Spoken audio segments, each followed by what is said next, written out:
This story is titled, Jobless Ex-Fiancée Returned for Her Stuff. I opened her suitcase and told her the truth. Hey everyone! We're so close to hitting 25,000 subscribers. Let's make it happen together before the new year. Hit that subscribe button and be part of this amazing journey with me. Let's do this. Now let's start the video. OP starts by saying, I'm 34, and about a month ago, my fiancé, who's 33, ended our 9-year relationship. 9 years, just gone. She didn't do it with a fight or even a big conversation. No, she sat me down one evening and said, I don't love you anymore. That was it. No warning, no buildup. She didn't seem upset or conflicted about it either.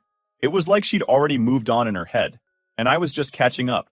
I asked her if I'd done something wrong. Maybe I'd missed something, some sign she was unhappy, or a problem she wanted to talk about. But she just shook her head and said, No, you didn't do anything wrong. I've just fallen out of love. I don't think I've ever felt more blindsided in my life. It's not like I thought we had the perfect relationship, but we were solid, or so I thought.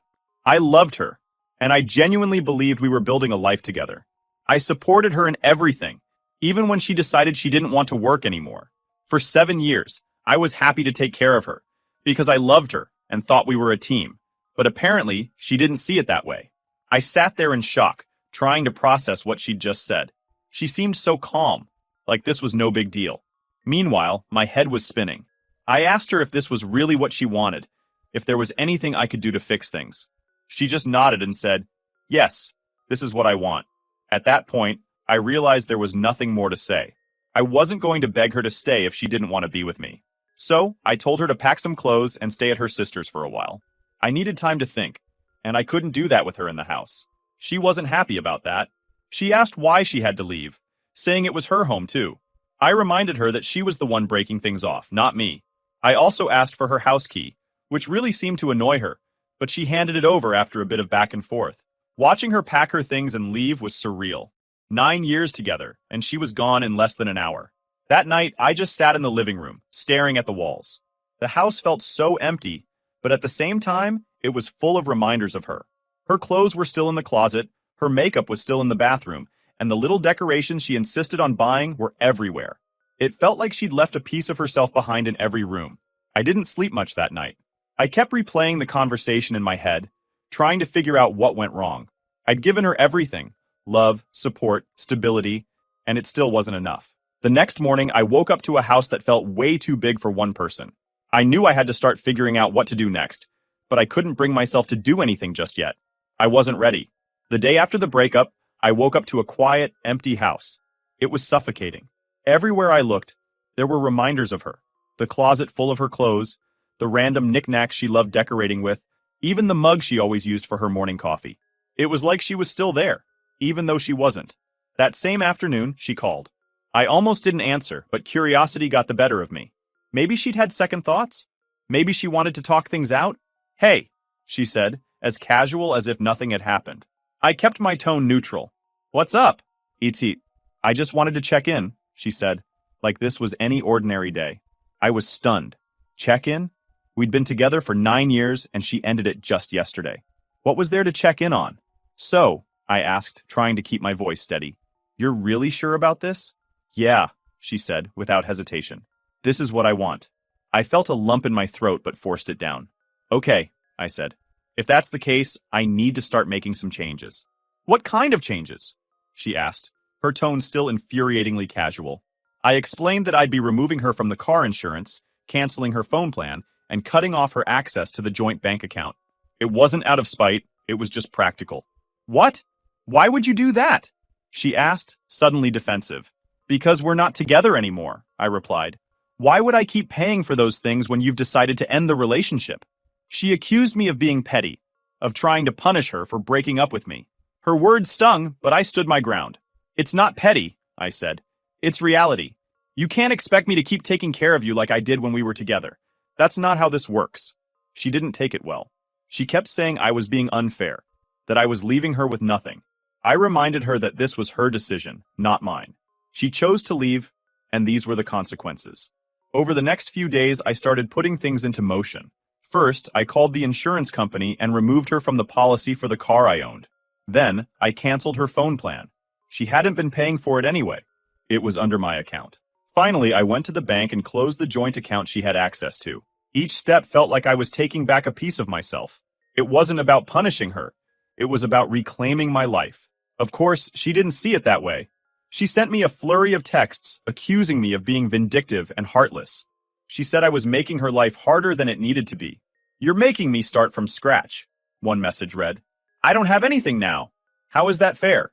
I didn't respond. What could I say? She was acting like I owed her something, like it was my job to make sure she was okay, even after she'd left me. Through mutual friends, I found out she was staying with her sister and struggling to adjust to her new reality. She hadn't worked in 7 years, so she had no recent experience to put on a resume. Apparently, she'd applied to a few places, but no one called her back. One night, she called me again, this time asking if I'd let her keep the car, just until I get back on my feet. "Absolutely not," I said. "Why not?"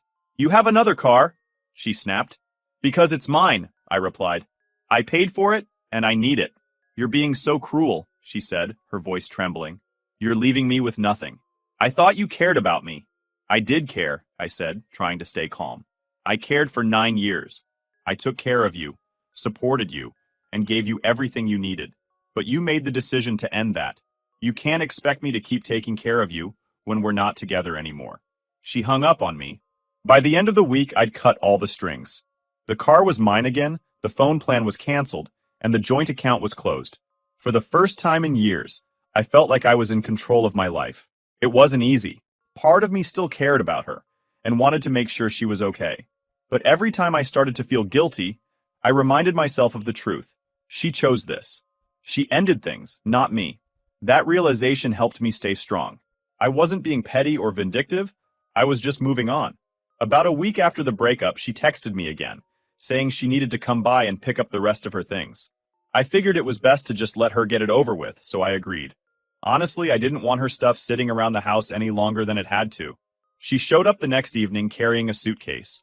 She barely said hello as she walked past me into the house, heading straight to the bedroom. I stayed in the living room, trying to give her space, but I could hear her rummaging around. Drawers opening and closing, hangers clattering. Every sound grated on my nerves. After a while, she came into the living room holding my laptop. "What are you doing with that?" I asked, already feeling the tension rising. "I'm taking it," she said matter-of-factly. "I use it all the time anyway." I couldn't believe what I was hearing. "No, you're not," I said firmly. "That's mine. I paid for it.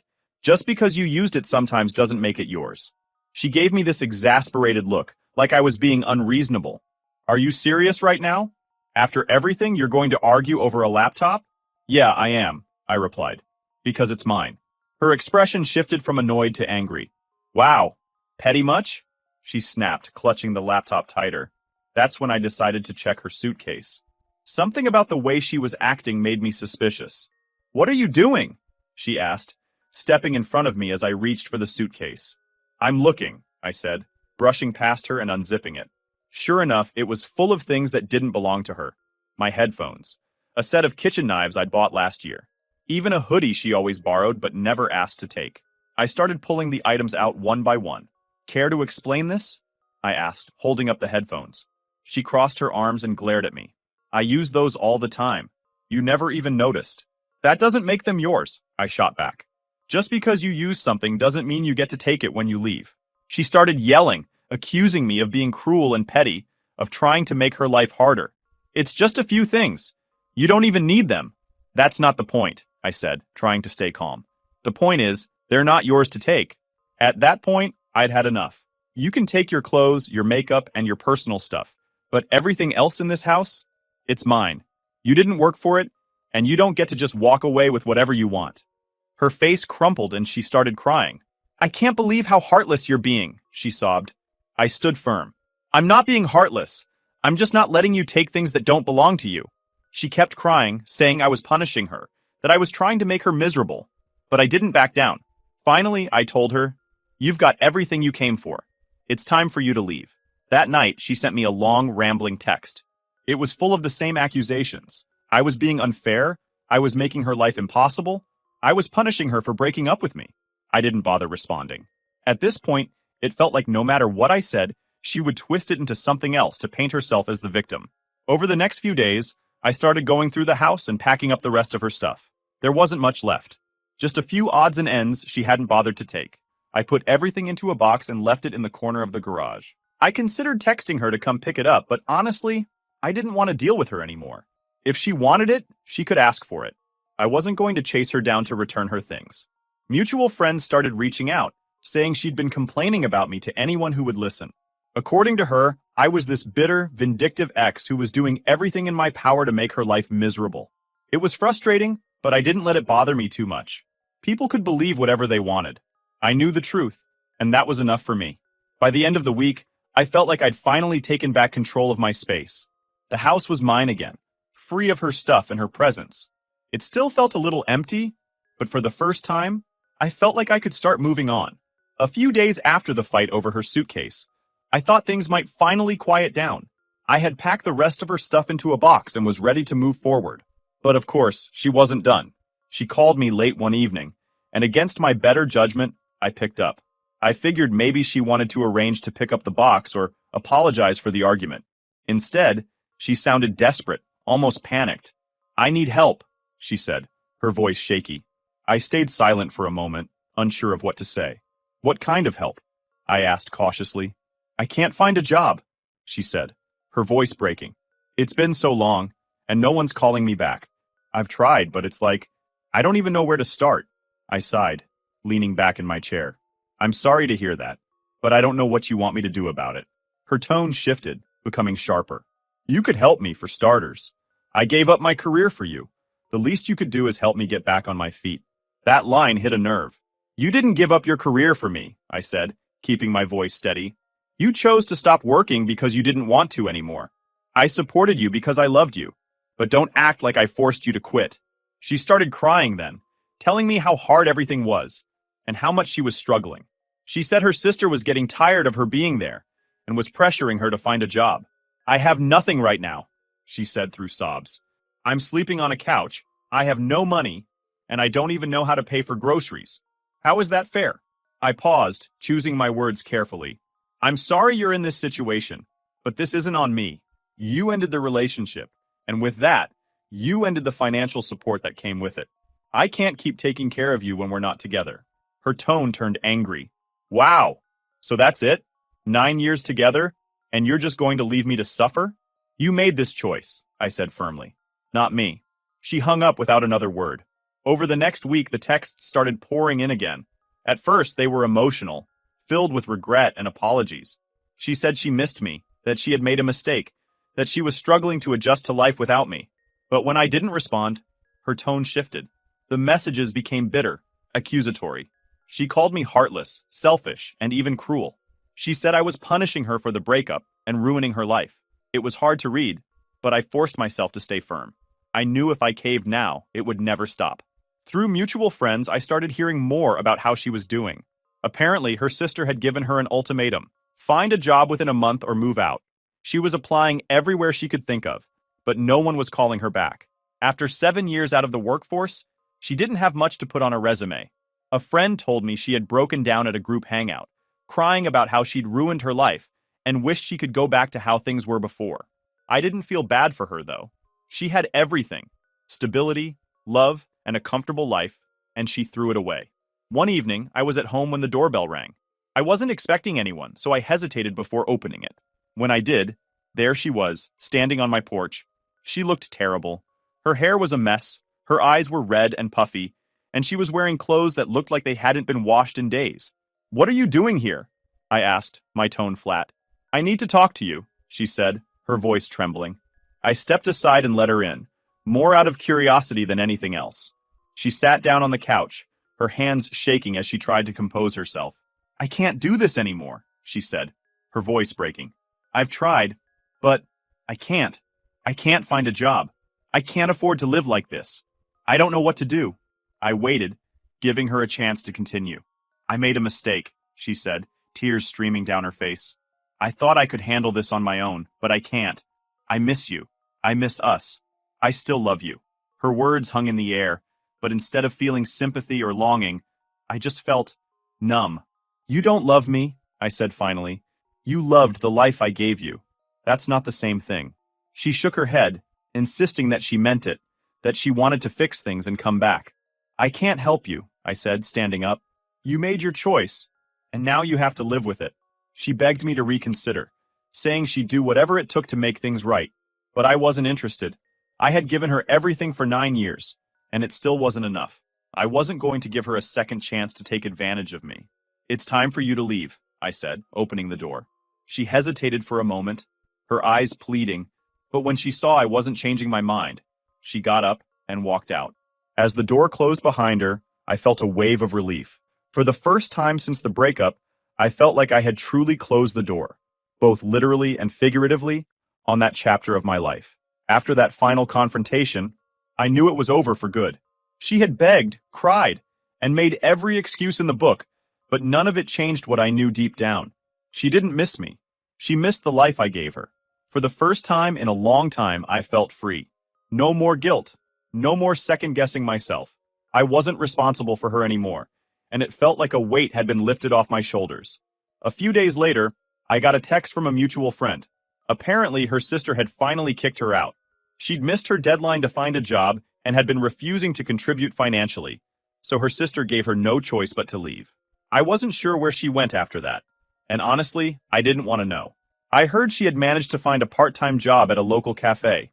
It wasn't much, but it was enough to keep her afloat. Barely. She was staying in a tiny apartment, scraping by with what little she had. Mutual friends told me she was miserable, constantly complaining about how hard life was and how unfair everything had been. But here's the thing. I didn't feel bad for her. She made her choices. She decided to leave me, and she had to live with the consequences. Around that same time, I started seeing someone new. Her name's Natalie, and she's everything my ex wasn't. We met through a mutual friend, and at first, I wasn't sure if I was ready to date again. But Natalie changed that. She's smart, independent, and hardworking. She has a great career as a project manager and her own place. She doesn't need me to take care of her. She's perfectly capable of standing on her own 2 feet. Being with her felt refreshing. For the first time in years, I was in a relationship where both people contributed equally. When I told her about my breakup, she was shocked at how much I'd done for my ex and how little I'd gotten in return. You deserve better than that, she said. And for the first time, I actually believed it. One evening, while Natalie and I were having dinner, I got a notification on my phone. It was a message from my ex. She'd found a way to contact me through a new number. The message was long, emotional, and filled with regret. She said she couldn't find stable work, that she was barely making ends meet, and that she'd made a mistake leaving me. She ended the message by asking if I would consider letting her move back in, just until I get back on my feet. I showed the message to Natalie, who raised an eyebrow. "What are you going to do?" she asked. "Nothing," I said. "I'm not even going to respond." And I didn't. A few days later, my ex showed up at my house unannounced. Natalie was there with me when the doorbell rang.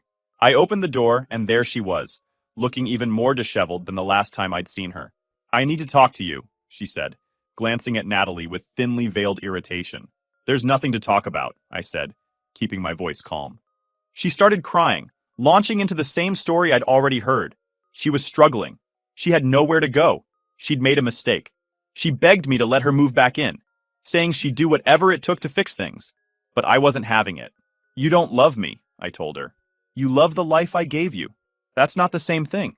She kept crying, insisting that she meant it, that she wanted to make things right. But I'd heard it all before. "I'm sorry you're struggling," I said, "but I'm not your safety net anymore.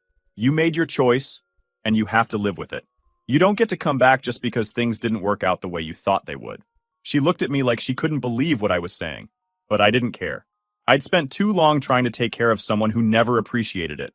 "It's time for you to leave," I said, stepping aside and holding the door open. She hesitated, her eyes darting between me and Natalie. Then, without another word, she turned and walked away. After the door closed, Natalie looked at me and smiled. "I'm proud of you," she said. And you know what? I was proud of myself too. For the first time in years, I was finally putting myself first. Now I'm focusing on my future with Natalie. She's been an incredible source of support, and she's helped me see my worth in a way I hadn't before. I'm happier now than I've been in years, and I'm excited about what's ahead. As for my ex, I don't know what happened to her after that night, and I don't care. She made her choices, and I made mine. And for the first time, I feel like I'm exactly where I'm supposed to be. Final update. A few months after our final conversation, I had almost forgotten about my ex. Life with Natalie was going great. We were traveling, making plans for the future, and just enjoying a healthy, balanced relationship. I wasn't keeping tabs on my ex, but then, one day, a mutual friend called me out of nowhere with some news. "You're not going to believe what happened," they started, almost laughing. Apparently, my ex had started dating someone new shortly after we broke up. This guy, let's call him Ethan, was flashy. Designer clothes, expensive cars, and constant Instagram posts of him living it up at fancy restaurants and resorts. She must have thought she hit the jackpot. Another guy who could give her the kind of life I had provided, maybe even better. Except Ethan wasn't who he claimed to be. At first, everything seemed perfect. He was showering her with gifts, taking her to high-end parties, and introducing her to what she probably thought was an elite circle of friends. She was living in what she called a dream. But here's the catch. Ethan was broke. The cars, leased, the parties, paid for on credit, the friends, a sketchy group of wannabe influencers and hustlers. Turns out, Ethan was running on borrowed time and borrowed money, and my ex had no clue. From what I heard, Ethan started asking her to help him out financially. It started small, covering a dinner here, paying for gas there, but then it escalated. He convinced her to open a credit card in her name, saying it would help them build a future together. She fell for it. It didn't take long for things to go downhill. Ethan's friends started coming around more often, borrowing money, crashing on her couch, and treating her place like a flophouse. She tried to keep up with their expensive lifestyle, probably thinking it would pay off in the long run. But the debts kept piling up, and Ethan started disappearing for days at a time. One day he left and didn't come back. He ghosted her completely, leaving her with maxed out credit cards, unpaid bills, and some very angry people knocking on her door. Turns out, those friends weren't just freeloaders. They were the kind of people who loan you money with strings attached. Big strings. A mutual friend who had stayed in touch with her told me what happened next. Apparently, a couple of these shady characters showed up at her apartment one evening, demanding repayment for some loans Ethan had taken out. She tried to explain that she didn't know anything about it, but they weren't buying it. They threatened her, told her that if she didn't pay up, there would be consequences. She panicked, of course, but what could she do? She didn't have the money. She tried calling Ethan, but his number was disconnected. She even went to his last known address, only to find out he'd skipped town. She was left to deal with the mess on her own. When I heard about all of this, I won't lie, I felt a mix of emotions. Part of me felt bad for her. No one deserves to be scammed or put in a dangerous situation.